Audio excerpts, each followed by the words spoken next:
नमस्कार दोस्तों, स्वागत है आपका आपके अपने चैनल ज्ञान थिएटर में।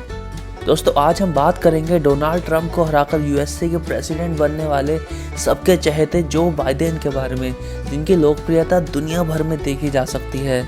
उनका राजनीतिक करियर लगभग 50 साल का अभी तक रहा है, जिसमें उन्होंने बहुत से उतार चढ़ाव देखे हैं और शायद आगे भी काफ़ी चैलेंजेस का सामना करते रहेंगे। तो दोस्तों, आज हम बात करते हैं कि कैसे एक मजदूर परिवार में पैदा होने के बावजूद जो बाइडेन ने दुनिया भर में नाम कमाया और कैसे मुश्किलों से लड़ते हुए उन्होंने यूएसए के पार्लियामेंट तक का सफ़र तय किया। मगर दोस्तों, आगे बढ़ने से पहले अगर आपने अभी तक चैनल सब्सक्राइब नहीं किया है तो प्लीज़ सब्सक्राइब कीजिए और ऐसी देश दुनिया की जानकारी घर बैठे बैठे पाइए। दोस्तों, जो बाइडेन का जन्म 20 नवंबर 1942 को एक रोमन कैथोलिक परिवार में एक छोटे शहर स्क्रैंटन में हुआ था, जो पेंसिल्वेनिया में स्थित है। बाइडेन का परिवार शुरुआत में अमीर हुआ करता था, लेकिन उनके पिता के बिजनेस में कुछ लॉसेस होने के कारण बाइडेन के पैदा होने तक उनकी परिवार की सारी संपत्ति चली गई। बाइडेन के पिता को कई साल फैक्ट्रियों में काम करके और पुरानी गाड़ियों की खरीद बेच करके परिवार का खर्चा चलाना पड़ा। मगर उनके शहर स्क्रैंटन की आर्थिक स्थिति बिगड़ने के कारण उनके पिता का कोई भी काम स्थिर नहीं था और उनके परिवार को काफ़ी मुश्किलों का सामना करना पड़ा। बाइडेन के परिवार में उनके 2 छोटे भाई और एक छोटी बहन भी थी।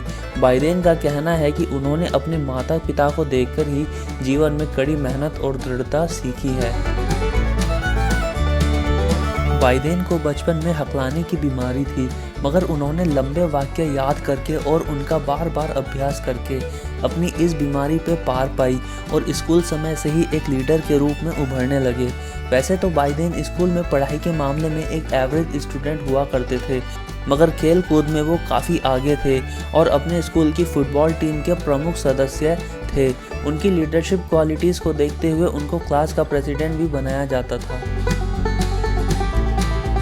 सन 1961 में बाइडेन ने स्कूल पूरा कर कॉलेज में दाखिला लिया और यूनिवर्सिटी ऑफ डेलावेयर से बैचलर ऑफ आर्ट्स में पढ़ाई शुरू की। 1965 में उन्होंने वहां से हिस्ट्री और पॉलिटिकल साइंस की डबल मेजर डिग्री के साथ पढ़ाई पूरी की और 688 छात्रों के बैच में 506 रैंक पाते हुए कॉलेज पास किए। इसके पश्चात उन्होंने सिराक्यूज यूनिवर्सिटी लॉ स्कूल में दाखिला लिया और 1966 में वहीं की छात्रा नीलिया हंटर के साथ लव मैरिज की। 1968 में उन्होंने अपनी खुद की लॉ फर्म भी खोली और 1970 में डेमोक्रेटिक पार्टी के सदस्य के रूप में काम करना भी शुरू किया। सन 1972 में बाइडेन को यूएस सीनेट के लिए खड़ा किया गया। उनके सामने खड़े थे रिपब्लिक पार्टी के फेमस नेता कैलेब बॉग्स। बाइडेन की जीतने की उम्मीद तो ज़्यादा लोगों को नहीं थी, मगर फैमिली और दोस्तों द्वारा की गई जोरदार कैंपेनिंग के बदौलत बाइडेन को जीत हासिल हुई। अभी बाइडेन के सपने जैसे पूरे ही हुए थे कि उनके जीवन का सबसे बड़ा सदमा उनको लगा। उनकी पत्नी, जिनसे वो बेहद प्यार करते थे, और उनके 3 छोटे बच्चे एक भयानक दुर्घटना से जा मिले। इस दुर्घटना में उनकी पत्नी और एक बच्चे की मृत्यु हो गई और बाकी 2 छोटे बच्चे भी काफ़ी बुरी तरह से घायल हुए। इस घटना के बाद बाइडेन जैसे टूट से गए थे और उन्होंने ज़िंदगी से निराश होकर खुद की जान लेने का भी कई बार सोचा। मगर डेलावेयर की जनता के लिए अपनी जिम्मेदारी के बारे में सोचते हुए उन्होंने अपना विचार बदला और जनता के लिए काम करने का फैसला लिया।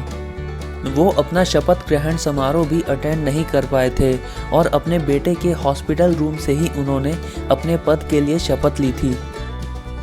सन 1973 से 2009 तक बाइडेन ने एक अद्भुत सीनेट करियर का अनुभव किया। उनको सीनेट के प्रमुख विदेश नीति विशेषज्ञों में से एक माना जाने लगा था। अगर पर्सनल लाइफ की बात की जाए तो बाइडेन ने सन 1977 में दोबारा शादी रचाई जिल बाइडेन के साथ, जो उनके साथ आज भी कैंपेन्स में देखी जाती हैं।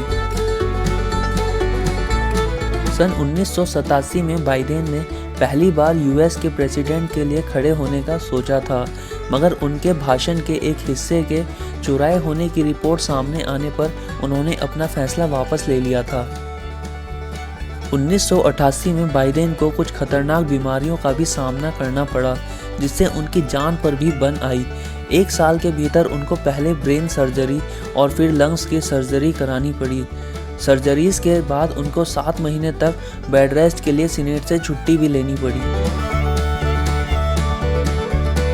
सन 2007 में बाइडेन ने दोबारा यूएस प्रेसिडेंट के लिए खड़े होने का निर्णय लिया, मगर बराक ओबामा और हिलैरी क्लिंटन की पॉपुलैरिटी के सामने बाइडेन को फिर से अपना निर्णय बदलना पड़ा।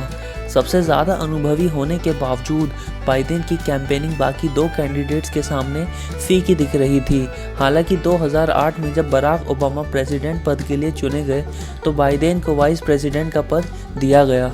ओबामा प्रशासन में बाइडेन ने काफ़ी महत्वपूर्ण भूमिका निभाई थी।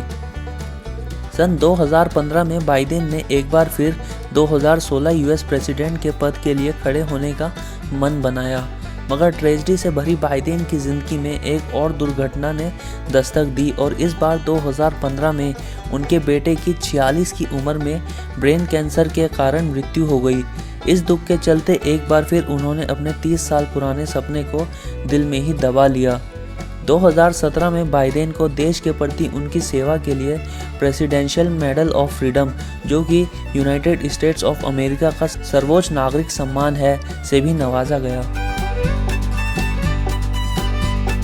2020 में आखिरी बार प्रेसिडेंट के लिए खड़े हुए बाइडेन को आखिरकार अपने 4 दशक से चला आ रहा सपना हासिल हुआ और डोनाल्ड ट्रंप को हराते हुए वो यूएस के 46वें प्रेसिडेंट चुने गए। जो बाइडेन के जीवन से हमें यह महत्वपूर्ण सीख मिलती है कि सपने की कोई उम्र नहीं होती। बाइडेन ने अपनी 40 की उम्र में जो सपना देखा था वो 77 की उम्र में जाके पूरा हुआ। बाइडेन ने अपने जीवन में जो दुर्घटनाएं अनुभव करी, शायद किसी आम आदमी के लिए उनसे उभरना बहुत मुश्किल होता। बाइडेन ने अपनी निजी ज़िंदगी में इतने उतार चढ़ाव के बाद भी कभी अपनी जिम्मेदारी से पल्ला नहीं झाड़ा और यही कारण है कि ऊपर वाले ने 77 की उम्र में ही सही, लेकिन उनका वो सपना पूरा किया। इस जुझारू और मजबूत व्यक्तित्व वाले इंसान को ज्ञान थिएटर का सलाम। तो दोस्तों, ये थी यूएस के 46वें प्रेसिडेंट जो बाइडेन की कहानी। आज के वीडियो के लिए दोस्तों इतना ही। अगर आपको आज का वीडियो पसंद आया तो वीडियो लाइक ज़रूर कीजिएगा। धन्यवाद।